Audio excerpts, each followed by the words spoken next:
मित्रमैत्रिणींनो, अमरावतीमधून एक खूप मोठी बातमी आलेली आहे। अमरावतीमध्ये इतके दिवस लोकशाही कुलुपामध्ये बंद होती, एका खोलीमध्ये बंद होती। आज काँग्रेसच्या काही कार्यकर्त्यांनी जाऊन ते कुलूप फोडलं, अक्षरशः कुलूप फोडलं आणि लोकशाहीला मुक्त केलं। आता तुम्ही म्हणाल मी हे कोड्यात काय बोलते आहे, तर कोड्यात बोलत नाही, मी डायरेक्ट सरळच बोलते आहे।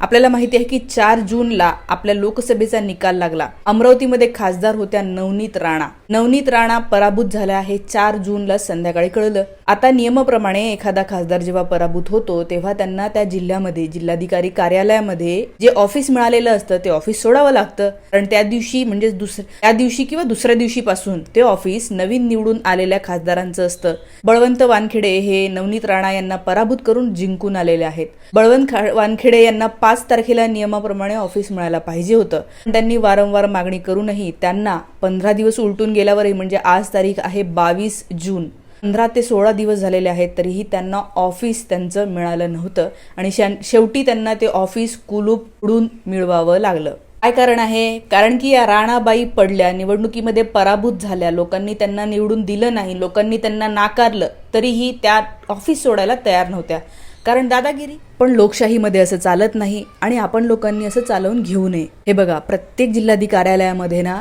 खासदारासाठीचं एक ऑफिस असतं, त्या भागातल्या खासदारांसाठीचं ऑफिस असतं। जसं जिल्हाधिकारी कार्यालयामध्ये लोक जातात, आपले प्रश्न घेऊन जातात, समस्या घेऊन जातात, तसंच लोक इथं खासदाराला भेटायला येत असतात। खासदारांना त्या खासदारांच्या ऑफिसमध्ये लोक भेटायला येतात, तक्रारी घेऊन येतात किंवा जे काही त्यांची कामं असतील। 5 तारखेपासून खासदार बदललेले आहेत अमरावतीचे, तर त्या खासदारांना ते ऑफिस मिळायला पाहिजे होतं की नाही, तर 5 तारखेपासून त्या ऑफिसला होतं कुलूप। आता हे नवनिर्वाचित खासदार बळवंत वानखेडे रोज तिथे जायचे, कलेक्टरला म्हणायचे की अहो आता मी खासदार आहे, म्हणजे आता नियमाप्रमाणे हे ऑफिस खासदारांचं ऑफिस आहे, या ऑफिसवर कुणा नवनीत राणाचं नाव नसतं। खासदार कोण आहे आता? बळवंत वानखेडे, तर त्यांच्याकडे त्याचा ताबा द्यायला पाहिजे। पुढची 5 वर्ष ते तिथे येऊन बसणार आहे। ते तिथे जाऊन कलेक्टरला मागणी करायला लागले, कलेक्टर म्हणायचे उद्या या, परवा या, 4 दिवसांनी या, फक्त पुढे त्या तारखा बदलवत राहिले। आता 15-16 दिवस झाल्याच्या नंतर शेवटी लोकांच्या भावना, तिथे लोक रोज यायचे, वापस जायचे, लोकांच्या भावना आणि एकंदर काँग्रेसचे सगळे कार्यकर्ते यांनी मिळून ला ठोको आंदोलन त्यांनी आज केलं आणि या ठिकाणी या कार्यालयाला जिथे लॉक लावलेलं होतं त्याची चाबी घेऊन बहुतेक राणा मॅडम बाहेर टूर करायला किंवा व्हॅकेशनला गेल्या असतील।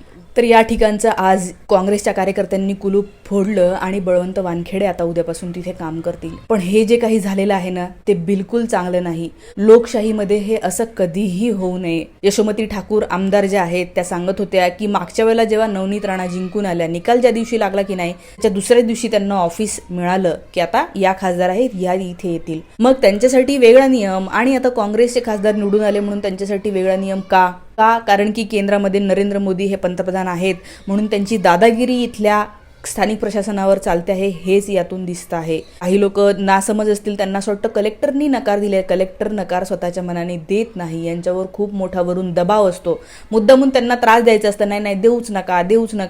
कलेक्टरचे पण हात दगडाखाली असतात, त्यांना असं वाटतं माझी नोकरी जाईल, त्यामुळे ते त्यांना स्पष्ट नकार तर देत नाही की तुम्हाला मिळणार नाही, पण नंतर या, उद्या या, परवा या। खासदार आहे तो माणूस, त्यांचा असा इन्सल्ट नसतो करायचा। तो माणूस तिथे येऊन बसतोय, तुम्ही त्यांना पुढे जा, पुढच्या तारखेला या असं म्हणताय। याला सगळ्या प्रकाराला तुम्ही काय म्हणाल? ह्याला हुकुमशाही लक्षणं म्हणणार नाही तर काय म्हणणार? आणि हा हुकुमशहा अजूनही हटलेला नाही आहे। सिंपल मेजॉरिटी त्यांना दिली नाही, पण अजूनही ते सत्तेमध्ये आहे, त्यामुळे आपल्याला महाराष्ट्रामध्ये तरी या बीजेपीचं सरकार येऊ द्यायचं नाहीये।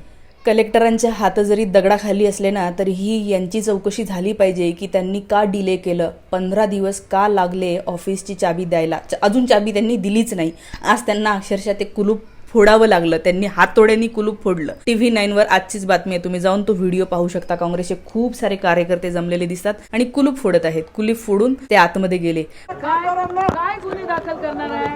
ऑफिस ताब्यात घेण्यासाठी काय गुन्हे दाखल करणार आहे?